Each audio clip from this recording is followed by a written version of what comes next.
Radio कोरापुटर समस्त श्रोता को नमस्कार।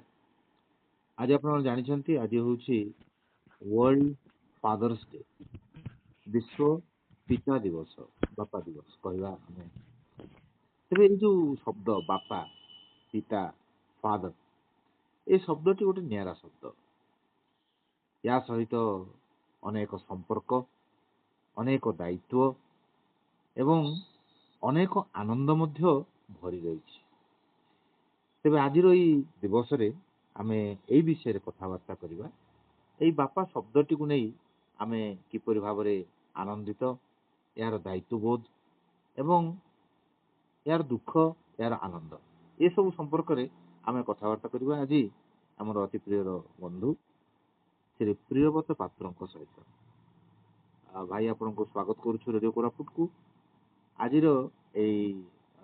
वर्ल्ड फादर्स डे पितृ दिवस से अवसर में आपण को आम अभिनंदन जनाऊँ।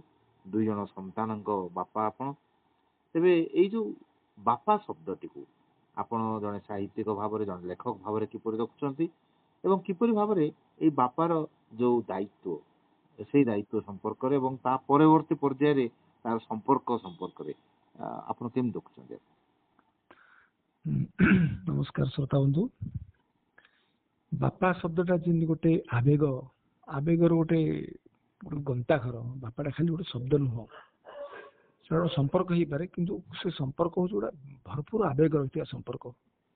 ताको आम फादर कहवा, डैड कहवा, सेगुड़ाक अलग प्रकार कथा। तेणु आम आम स्थानीय भाषा कहवा बापा। कहीं फादर फादर से गोटे अलग अर्थ। ख्रीस्टियान जगत में फादर डैडी ए भीतर बहुत फरक। छोटिया कथा खाली कहूँ, डैडी अर्थात जी कि गोटे संतान को पृथ्वी पृष्ठ को आनबार साहाय्य करे। फादर अर्थ जो ख्रीस्टियन मिशनरी जो मैंने काम करती, चर्च रे काम करती, से फादर कह जाए जी कि यही मर पृथ्वी स्वर्गलोक दिगे नहीं जाऊा आ गोटे मनुष्य सी। तेणु फादर शब्दटा को नहीं कन्फ्यूज हवानी। आमर बापा शब्दटी आम जो ओडिया चलती आम ओडिशा कथा होचे कंसर्न आमर रुए थर। तो ये है गोटे आवेगिक शब्द। माँ चिन्ह जे ये तोर बापा पिलाटी को, क्या पिलाटी जो जन्म हुए माँ हूँ गोटे स्वयं संपूर्ण पृथ्वी, स्वयं संपूर्ण। खाद्य ताठू पाए, सुरक्षा ताठू पाए, स्नेह ममता ताठू पाए, ताठू भाषा पाए, ताठू जो उष्णता पाए। धीरे धीरे धीरे जो बड़ ही पलाए अर्थात माँ को छाड़ी सी परिवार अन्य मान चिए। तो द्रुत माँ पर प्रथम लोकटी आस बापा। तेणु जो घरे बापाटी को जी सम्मान, जी मर्यादा, जी गुरुत्व दि जाए, पिलाटी से अनुसार शिखी निए जे ये लोकटा को एति मर्यादा, एति ये हकदार दे आसे। से परंपरा धीरे धीरे से अस्थि मज्जागत हो जाए। तो पिलाटी देखुच, पिला कौन देखुच ना घर मुरबी बापा, घर अर्निंग मेंबर बापा। कौन बड़ धरण काम पड़ा, बाहरिया काम पड़ा बोले बापा धाउंचंदी। घर किसी गंडोल है कि पद गंडोल है कि आक्रमण कला, शारीरिक हो, मानसिक हो, आवेगिक हो, सबुथ बापा गोटे कवचावृत हो रखिंट पूरा परिवार टी। तेणु मुख्य भूमिका बापाटर, बापार परिचय, बापार टाइटल धीरे धीरे से घर रही जाए। माँ टी घर भितर अक्ष भाया रही था, अक्ष अर्थात खुंटी भाया, किंतु बाह्य परिचय हिसाब से बापार ही पिला। आमर जो पितृकेन्द्रिक समाज आमर जो रही ओडिशा रे, आमर चारिपाखर समाज टी कथा कहूँ बापार परिचित था। तो बापार परिचित अनुसार पिलाटी समाज रे प्रतिष्ठा पाए, सम्मान पाए।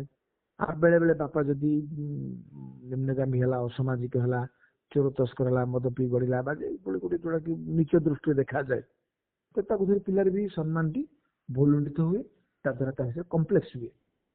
तो एमती बड़ हो जाए। धीरे धीरे पिलाटी जो बड़ हो जाए, सी गोटे तार अलग परिचय हो जाए। धीरे धीरे धीरे बापा नामक जो निर्भरशील था बदली जाए अन्य एक मधुर संपर्क, गोटे फ्रेंडली संपर्क हो जाए यंग बेले। तापर दीटा माने सचेतन नागरिक हिसाब से संपर्क ये हूँ गोटे विवर्तन कथा। तेणु प्रथम कथा है जे आमे जो बापा नामक जो व्यक्ति को आम बापा बोली कहूचु, पिला दिन रू आमर सांस्कृतिक आमर परंपरा भाया रही। आम नहीं देवता स्थान में बसई दो, से देवतुल्य लोक। ठीक अच्छे सी अनेक कम आम करमको सुरक्षा देते, आम फाइनान्स देते, सब कथा सत। कि जो मुहूर्त में आम जन को देवतार स्थान दे दो, धीरे धीरे कौन हुए ये गोटे बौद्धिक दूरता ମାନେ ମେଣ୍ଟେନ କରିବାର ଗୋଟେ ପ୍ରୋସେସ ଆରମ୍ଭ ହେଇଯାଏ। ଆମେ ତାଙ୍କୁ ଦେବତା ତୁଲ୍ୟ ଜାଗା ଦେଇ ତାଙ୍କ ଭଳିଆ ମହାନ ଲୋକ କିଏ ହେଇପାରିବ, ତେଣୁ ସିଏ ତାଙ୍କ ଜାଗାରେ ରୁହନ୍ତୁ, ମୁଁ ମୋ ଜାଗାରେ ରହିବି। ତେଣୁ ଆମେ ଅନେକ ସ୍ୱାଧୀନତା ଆମ ମନମୁଖୀ କାମ କରିବା ପାଇଁ ବି ସୁଯୋଗ ପାଇଯାଉ। ଜଣଙ୍କୁ ଜଣଙ୍କୁ ଦେବତା ତୁଲ୍ୟ ଜାଗା ଦେଇଦେବା ମାନେ ଆମେ ନିଜ ପାଇଁ ଆଉ ଗୋଟେ ଜଗତ କରିଦଉ। ତେଣୁ ତୁମେ ତୁମ ଜାଗାରେ ଥାଅ, ମୁଁ ମୋ ଜାଗାରେ ଥାଇ, ତେଣୁ ଏମିତି ଗୋଟେ ମଧ୍ୟ ଡିଷ୍ଟାନ୍ସ ଦୂର ହେଇଯାଏ। ଆଉ ଗୋଟେ କଣ ହୁଏ, କିଛି ପିଲା ମନୋବିଜ୍ଞାନ କଥା କହିବା, ଯଦି କିଛି ପିଲା ଯେତିକି ବଡ ବଡ ହେଇଯାଆନ୍ତି ସେତେବେଳେ ସେମାନେ ଅଧିକ ଫ୍ରିଡମ ଆଶା କରନ୍ତି। ସମାଜରେ ସେମାନଙ୍କ ଅଲଗା ପହଚାନ ପାଇଁ ଗୋଟେ ମୃଦୁ ପ୍ରତିଯୋଗିତା ଆରମ୍ଭ ହେଇଯାଏ। ତେଣୁ ପୁଅଟି ସହିତ ତାର ବାପାର ଗୋଟେ ମୃଦୁ ପ୍ରତିଯୋଗିତା ଆରମ୍ଭ ହେଇଯାଏ। ଆମ ସମାଜରେ ଝିଅ ସହିତ ବାପାର ଏତେ ପ୍ରତିଯୋଗିତା ହୁଏନି, କିନ୍ତୁ ପୁଅଟି ସାଙ୍ଗରେ ପୁଅର ମର୍ଯ୍ୟାଦା ମନୋବିଜ୍ଞାନ ବହୁତ ମାନେ ଏଗୁଡାକ ସବୁ ଅଲଗା ଅଲଗା ପ୍ରକାର କଥା କୁହାଯାଇଛି। ଆମେ ତା ଭିତରେ ଯାଉନି, ଆମେ ଗୋଟେ ଆବେଗିକ ସମ୍ପର୍କର ଆଲୋଚନା କରୁଛେ। କିନ୍ତୁ ମନୋବିଜ୍ଞାନ ଏତେ ସହଜରେ ଗ୍ରହଣ କରେନି କଥାଟାକୁ। ଆପଣ ଯୋଉ କଥାଟା ଶୁଣିବେ ଆପଣ ଭାବିବେ ଏଗୁଡା ଗୋଟେ କଣ କଥା ହଉଛନ୍ତି, କିନ୍ତୁ ମନୋବିଜ୍ଞାନ ସିଏ ଅଲଗା କଥା ହୁଏ। ତାର ଛୋଟିଆ ଉଦାହରଣ କାଲି ଦଉଛି, ଇଡିପସ୍ କମ୍ପ୍ଲେକ୍ସ ଯୋଉଟା ସେ ମନୋବିଜ୍ଞାନର କଥା। ସେଇଥିରେ ଫ୍ରଏଡ୍ ସାଇକୋଲୋଜି ଏବେ ବି ସେଟା ସାରା ବିଶ୍ୱରେ ଗ୍ରହଣ କରାଯାଏ ଯେ ପୁଅଟି ଯେତେବେଳେ ବଡ ହେଇଯାଏ ସିଏ ଭାବେ ଏ ଯୋଉ ମା ନାମକ ଯୋଉ ରହିଲା ଫିମେଲଟି, କାଳେ ବାପା ଆଉ ପୁଅ ଭିତରେ ଗୋଟେ କମ୍ପିଟିସନ ଆରମ୍ଭ ହୁଏ, କିଏ ଅତି ନିଜର କରିପାରିବ। ତେଣୁ ପିଲାଟି ଧୀରେ ଧୀରେ ଗୋଟେ ପ୍ରତିଦ୍ୱନ୍ଦ୍ୱୀ ବୋଲି ଭାବେ ବାପାକୁ। ଏଇଟା ମନୋବିଜ୍ଞାନିକ ସତ୍ୟ ବୋଲି କୁହାଯାଏ। କିନ୍ତୁ ଆମେ ସେଗୁଡ଼ା ସବୁ ଆଲୋଚନା କରିବାନି। ଆମେ ଗୋଟେ ମଧୁର ସମ୍ପର୍କ ଯୋଉଟା ରହିଛି ଆମର ଓଡ଼ିଶାରେ ଆମେ ଯାହା ଦେଖି ଆସୁଛୁ, ତେଣୁ ନିହାତି ରୂପେ ବାପା ଗୋଟେ, ଆମେ ତ ଭଗବାନ ଦେଖିନୁ କି ଆମେ ସମାଜର ବଡ ବଡ ମହାପୁରୁଷ ଦେଖିନୁ, କିନ୍ତୁ ଆମ ପାଖରେ ଆମର ବାପାଟି ହିଁ ସେସବୁର ଗୋଟେ କରି ଆସୁଥିବା ଗୋଟେ ନିଚ୍ଛକ ପ୍ରତିଛବି, ନିଚ୍ଛକ ଉଦାହରଣ ହିଁ ରହେ। କାରଣ କେତେ କେତେ ଝଡ଼ ଝଞ୍ଜା, ବର୍ଷା ହଉଛି, କଣ ଲୋଡ଼ା ପଡ଼ିଲା, ଦେହ ଖରାପ ହେଲା, କିଏ ଦୌଡ଼ି ଯାଏ? ପଡ଼ିଶୀ ଯାଏନି, କି ଅନ୍ୟ କିଏ ଗ୍ରହର ଲୋକ ଆସି ଯାଏନି, କି ଗାଁ ମୁଖିଆ ଯାଏନି, କି ହେଡମାଷ୍ଟର ଆସି ଯାଏନି। ସେଇ ବାପାଟି ହିଁ ଦୌଡୁଥାଏ, ଦିନ ରାତି ଦୌଡୁଥାଏ। ତ ପିଲାଙ୍କର ଆଖିରେ ସେ ଦୌଡ଼ଟା ଦେଖାଯାଏନି। ଅନେକ ପିଲା ପାରମ୍ପରିକ ଭାବେ ଧରି ନିଅନ୍ତି ଯେ ସେ ତ ବାପା ଆମକୁ ଜନ୍ମ କରିଛନ୍ତି, ତାଙ୍କ ଦାୟିତ୍ୱ ଆଉ। ତ ଏଇ ଗୋଟେ ଦୂରତା ବଢି ବଢି ଆସେ। ଆଉ ଗୋଟେ ବଡ ସମସ୍ୟା ହୁଏ ବାପାଙ୍କ ତରଫରୁ ପିଲାଙ୍କୁ ନେଇକିରି, ପିଲାଟି ବଡ ହେବା ସତ୍ତ୍ୱେ ବାପା ମାନେ ଚିନ୍ତା କରନ୍ତି ଏ ପିଲାଟା ହଉଛି ମୋର ସମ୍ପତ୍ତି। ଯଦି ବଗିଚାର ମାଳି ଭାବିଲା ଏ ଫୁଲ ଗଛର ଦାୟିତ୍ୱ ମୁଁ ନଉ, ଯଦି ତା ଭିତରେ ଗୋଟେ ଭ୍ରମ ଆସିଗଲା ଯେ ଫୁଲ ଗୁଡାକ ମୋର, ଗଛ ଗୁଡାକ ମୋର, ଏଗୁଡା ସବୁ ମୁଁ ସୃଷ୍ଟି କରିଛି, ଏଇଟା ଗୋଟେ ପ୍ରମାଦର ଜିନିଷ। କାହିଁକି ନା ତାକୁ ଦାୟିତ୍ୱ ଦେଇଥିଲା ଫୁଲ ଗଛର ଦାୟିତ୍ୱ ନେବା ପାଇଁ। ଏ କେୟାର ଟେକର। ମଞ୍ଜି ତାର ନୁହଁ, ମାଟି ତାର ନୁହଁ, ପାଣି ତାର ନୁହଁ, ସୂର୍ଯ୍ୟାଲୋକ ତାର ନୁହଁ, ଫୁଲରେ କି ରଙ୍ଗ ଆସିବ, ଏଇ ଯୋଉ ନାନା ପ୍ରକାର ତା ଭିତରେ ଯୋଉ ରସାଳ ବର୍ଣ୍ଣ, ତାର ମଧୁର ବର୍ଣ୍ଣ, ଏ ସବୁ ପାଇଁ ମାଳିର କିଛି ଭୂମିକା ନଥାଏ। ମାଳିକର ଭୂମିକା ଥାଏ କେବଳ କେୟାର ନେବା, ତାର ଯୋଉ କର୍ତ୍ତବ୍ୟ, ତାର ଅଧିକାର, ତାର ସୀମା ସରହଦ ଉପରେ ମାଳିଟି ତାର ସଚେତନ ହେବା ଦରକାର। ସେମିତି ବାପାଟି ବି ସଚେତନ ହେବା ଦରକାର ଯେ ପିଲାଟିକୁ ସଂସାରକୁ ଆସିଲା, ଭଗବାନ ବା ପ୍ରକୃତି ବା ଈଶ୍ୱର ଯାହା କହିବା ସେ ଦାୟିତ୍ୱ ଦେଲେ, ସାନ ପିଲାଟି ଚଳିପାରିବନି। ତେଣୁ ବାପା ମା ହିସାବରେ ତମ ମାଧ୍ୟମରେ ଗୋଟେ ପିଲାଟିକୁ ସଂସାରକୁ ପଠେଇଲୁ ଆମେ, ସେ ପିଲାଟି ତା କାମଧାମ କରିକି ସକ୍ଷମ ହେଲା ପର୍ଯ୍ୟନ୍ତ ତମର ଦାୟିତ୍ୱ ରହିଲା। ଏଇଟା ହଉଛି ସତ୍ୟ। କିନ୍ତୁ ଯେତେବେଳେ ବାପା ଭାବେ ଏଗୁଡା ମୋର ସମ୍ପତ୍ତି, ମୁଁ ଯେମିତି ଘରେ କୁକୁରଟେ ପୋଷି, ଗାଈଟେ ପୋଷି, ଅର୍ଥାତ୍ ମୋର ସେ କି ମୋଟର ସାଇକେଲ କିଣି ମୋର ସମ୍ପତ୍ତି, ତେଣୁ ନିଜର ସମ୍ପତ୍ତି ବୋଲି ଯେବେଠୁ ଭାବିବାକୁ ଆରମ୍ଭ କରିକି ନିଜ ସବୁ ଯାକ ମାନେ ନିଜ ଜୀବନରେ ଦେଖିଥିବା ସ୍ୱପ୍ନ, ମାନେ ନ ପୂରଣ ହେଇଥିବା ଇଚ୍ଛା ଗୁଡାକ ପ୍ରତିପାଦନ କରେ, ଆରୋପିତ କରେ ପିଲାଟି ଦେହରେ, ପୁଅଟି ଦେହରେ କି ଝିଅଟି ଦେହରେ, ସେଥିରୁ ନୂଆ ପ୍ରକାର ରିଲେସନ ଆରମ୍ଭ ହେଇଯାଏ। ତେଣୁ ଉତ୍ପୀଡ଼କ ସେ ହେଇଯାଏ, ଗୋଟେ ଏକ୍ସପେକ୍ଟେସନ କରୁଥିବା, ମମତାର ପ୍ରତିଦାନରେ ମୂଲ ମାଗୁଥିବା, ମୋର ତମେ ଏମିତି ଗୋଟେ ବାପାଟେ ବାର କହୁଥିବ ପିଲାକୁ ତୁ ଏମିତି ପାଠ ପଢିଛେ ଯେମିତି ବାପାର ନାଁ ରଖିବୁ। ଏଇଟା ଗୋଟେ ଭ୍ରମାତ୍ମକ କଥା। ବାପାର କଣ ନାଁ ରଖିବ? ପିଲାଟି ତାର ଗୁଣ, ତାର ଚଏସ ତାର ନିଜେ ଆସିଛି, ତମେ ତାକୁ ସାହାଯ୍ୟ କରିବ। କିନ୍ତୁ ଏମାନେ ଭାବନ୍ତି ସତେ ପିଲାଟିର ଏକମାତ୍ର କାମ ହଉଛି ବାପାଟିର ନାଁ ରଖିବା।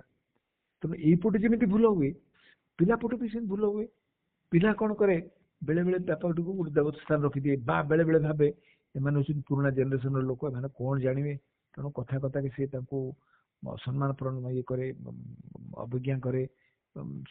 ଗୋଟେ ଜେନେରେସନ ଗ୍ୟାପ ରହିବ। ବାପାର ପୁଅ ପ୍ରତି, ପୁଅ ପୁଣି ଯେତେବେଳେ ବଢ ହେଇଛି ତାର ପିଲା ଜନ୍ମ ହେବେ, ତାର ରହିବ। ଜ୍ଞାନରେ ହଉ, କୌଶଳରେ ହଉ, ଟେକ୍ନୋଲୋଜିରେ ହଉ, ଗୋଟେ ସମ୍ବେଦନଶୀଳତା, ଗୋଟେ କରୁଣା, ଗୋଟେ ସାହାଯ୍ୟକାରୀ ମନୋଭୂତି, ଏଇଟା ଧୀରେ ଧୀରେ ଯଦି ନ ଡେଭଲପ କରାହଉଛି ପିଲାଟି ଦେହରେ, ସେ ପିଲାଟି ବଡ ନିର୍ମମ କର୍କଶ ହେଇଯାଏ, ଯୋଉଟା କି ବର୍ତ୍ତମାନର ପିଢି ଭୋଗିବାକୁ ଯାଉଛନ୍ତି। ଏଇ ଯେତେ ସବୁ ମାସ ମିଡିଆ ସବୁ ସେବେ ନଥିଲା। ତେଣୁ ଗୋଟେ ପରମ୍ପରାଗତ ଭାବେ ବାପା ପ୍ରତି ସମ୍ମାନ ଥିଲା ପିଲାଙ୍କର। ଏବେ ଯୋଉ ନୂଆ ପିଢି ଆସିଲେ ଯାହାର ଗୋଟିଏ ଲାଖେ ଦୁଇଟି ଲାଖେ ପିଲା, ଆଉ ସବୁ ବାପା ଚାହୁଁଛନ୍ତି ତାଙ୍କ ପିଲାଟା ଭଲ ପାଠ ପଢିକି ଏଇଠି ନାହିଁ, ଇଏ ଦୂରକୁ ପଳେଇ ଯାଆନ୍ତୁ, ବିଦେଶ ପଳେଇ ଯାଆନ୍ତୁ, ବଡ ବଡ ଚାକିରି କରନ୍ତୁ, ରୋଜଗାର କରନ୍ତୁ, ଆମଠୁ ଦୂରେଇ ଯାଆନ୍ତୁ ପଛେ କିନ୍ତୁ ରୋଜଗାର କରନ୍ତୁ, ସମାଜରେ ନାଁ ରଖନ୍ତୁ। ଏ ସମାଜରେ ନାଁ ରଖିବା ରୋଜଗାର ଚକ୍କରରେ ଧୀରେ ଧୀରେ ଏମିତି ହେଲା ପିଲା ଗୁଡାକ ଏତେ ଦୂରକୁ ଚାଲିଗଲେ ଯେ ବାପା କେବଳ କହିବା ପାଇଁ ହିଁ ରହିଗଲା ଯେ ମୋ ପିଲାଟା ଏଇଆ ସିନା କରୁଛି, ହାତ ପାଞ୍ଚରେ ବାପା ପାଖରେ ପିଲାଟି ନାହିଁ। ତେଣୁ ଇଏ ଗୋଟେ ନିସଙ୍ଗ ସମୟ ମାଡି ଆସୁଛି। ସମସ୍ତେ ଜାଣି ରଖିବା ଦରକାର। ତାକୁ ଧରି ଓଲ୍ଡ ଏଜ୍ ହୋମର ଦେଖୁଛନ୍ତି ପରିସ୍ଥିତି। ଆପଣ ବର୍ତ୍ତମାନ ସବୁଠୁ ସଙ୍କଟ ଯଦି କହିବା ଆମ ସମାଜରେ ବୟସ୍କ ମାନଙ୍କର ସମସ୍ୟା ହେଉଛି ସବୁଠୁ ସଙ୍କଟ।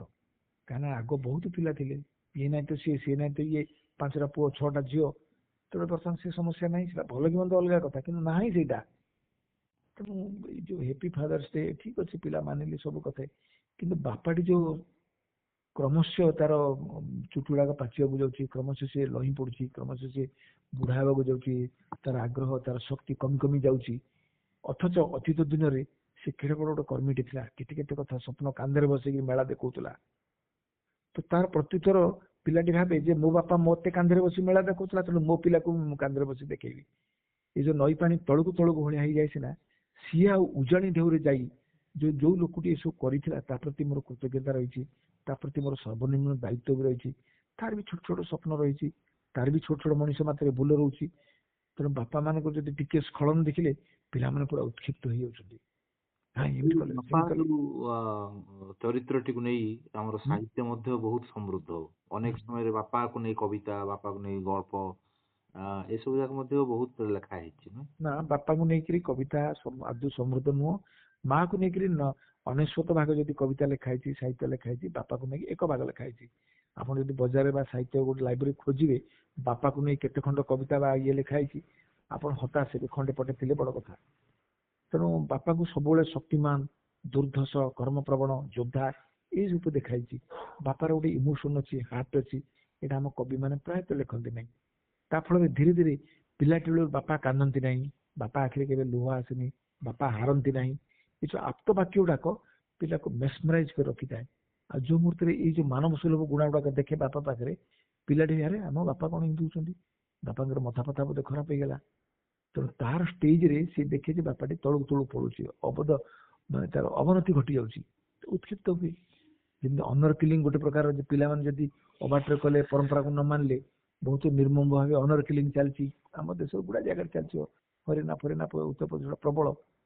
ତେଣୁ ବେଳେ ବେଳେ ବାପା ବି ଯଦି ଅବାଟରେ ପଳେଇଗଲେ, ପିଲାମାନେ ବି ମାନସିକ ରୂପେ ଆକ୍ରମଣ କରିକି ସେ ବି ପ୍ୟାରେଣ୍ଟକୁ ଅନର କିଲିଂ ଭଳିଆ ଗୋଟେ ଦଣ୍ଡ ଦେଇଛନ୍ତି। ତାଙ୍କ ମୁହଁ ଫେରି ନିଅନ୍ତି, ତାଙ୍କୁ ତମେ ଏମିତି କଲ, ତେଣୁ ଆମେ ତମ ପାଖକୁ ଯିବୁନୁ, ସେମିତି କଲ। ବିଭିନ୍ନ ପ୍ରକାର ବାପାର ବଡ ଇଚ୍ଛା ଗାଁର ଘରଟି ରଖିବାକୁ ହୁଏ। ତ ପିଲାମାନେ କହନ୍ତି କଣ ହବ ସେ ଘର, ବାପାର ଭାରି ଇଚ୍ଛା ଜମି ଖଣ୍ଡିକ ରଖିଥାଉ ମୋ ବାପା ଅମଳର। ପିଲା କହୁଛି କଣ ହବ ସେଗୁଡାକ, ଲାଭ କଣ? ଏ ବିଭିନ୍ନ ପ୍ରକାର ବ୍ଲାକମେଲିଂ ବି ପିଲାମାନେ କରନ୍ତି। ତେଣୁ ଏଇ ଦିନଟା ତ ଠିକ ଅଛି। ଏଇ ସବୁ ଯାକ ଯୋଉ ସମସ୍ୟା ଭିତରେ ଶେଷରେ ଆମେ ଜାଣିବାକୁ ଚାହିଁବା ଯେ ଏଇ ସମ୍ପର୍କ କିପରି ଭାବରେ ସୁଦୃଢ ହେଇପାରିବ ବୋଲି ଭାବୁଛନ୍ତି ବାପା ଏବଂ ପରପିଢି? ହଁ, ଆମର ପିଲା ବେଳେ ଥିଲା, ଆମର ଶୁଣି ଆସୁଥିଲେ ଯେ ପିଲାମାନେ ବାଡା ପିଟା କରିକି ତାକୁ ବେତ ଦେଖି ଡରିକି ଶିକ୍ଷା ଦବ, ଆଉ ବଡ ହେଲେ ସାଙ୍ଗ ଭଳିଆ ଦେଖିବ, ଆଉ ତାକୁ ବଡ ହେଲେ ମାନେ ନିଜର ହଇତେଇସି ବନ୍ଧୁ ଭଳିଆ ଦେଖିବ। ଏମିତି ଷ୍ଟେଜ ସବୁ ଥିଲା, ବଡ ବଡ ଲୋକ ସେଟା କହିଛନ୍ତି। କିନ୍ତୁ ବର୍ତ୍ତମାନ ସେ ସବୁ କାମ ନୁହଁ।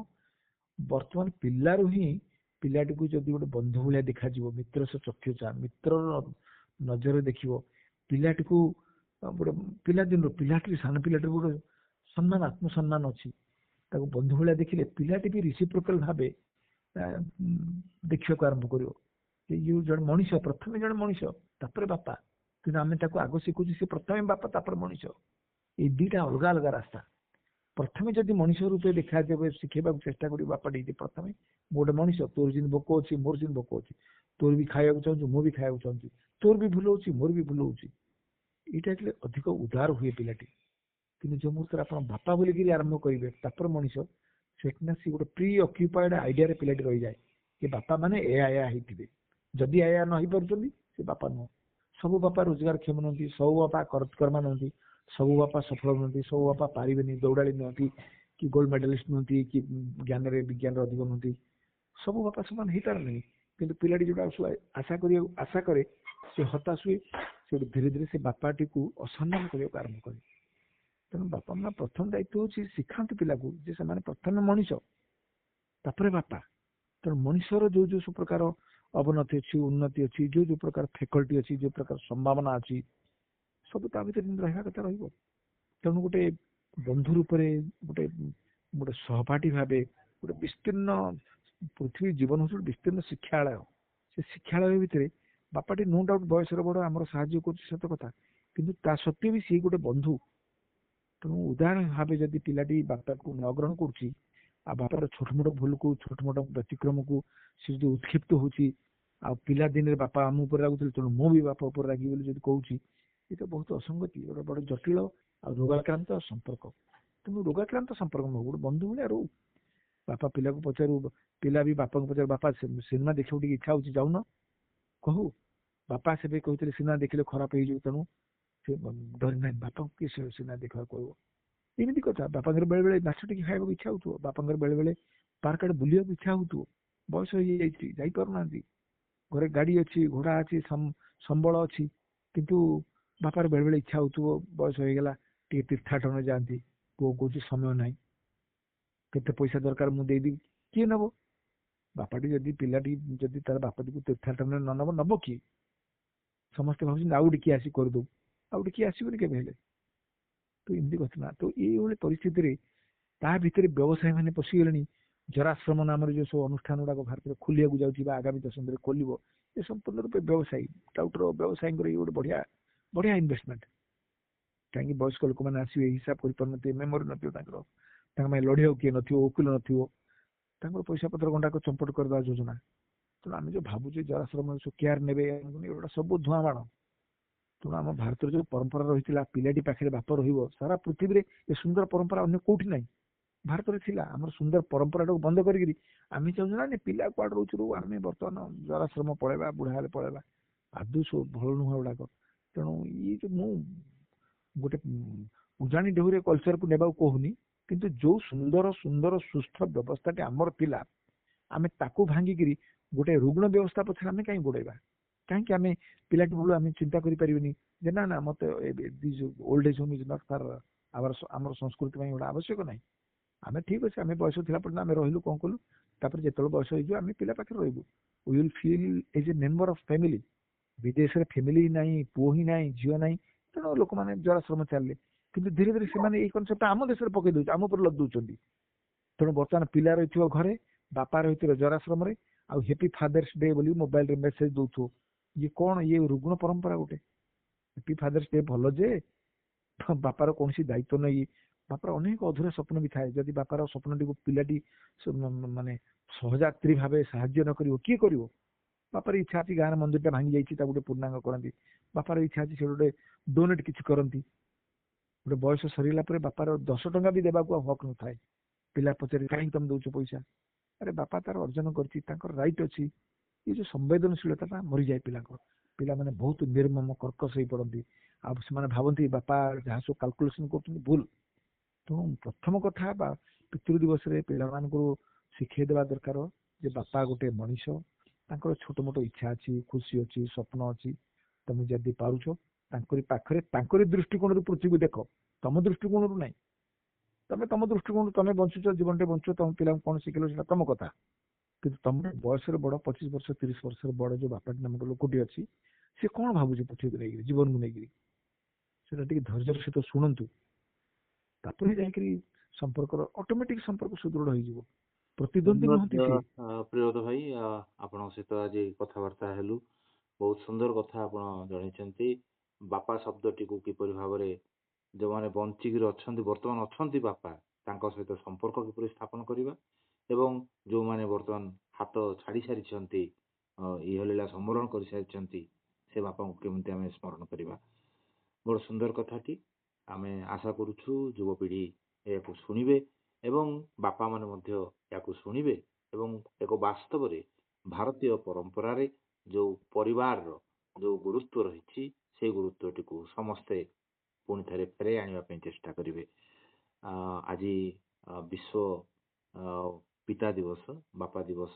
এই ଅବସରରେ ସମସ୍ତ ବାପା ମାନଙ୍କୁ ଏବଂ ସନ୍ତାନ ମାନଙ୍କୁ ଅଭିନନ୍ଦନ ଜଣାଇ विशेष करी प्रियव्रत पात्र भाई को आमे कृतज्ञता जणाई रहुछु। तेबे पुणी थरे आउ एक एपिसोड रे देखा हबो। सेति पर्यंत रेडियो कोरापुट रो शांता को विदाय दियंतु। पुणी थरे देखा हबो आउ एक एपिसोड रे। नमस्कार।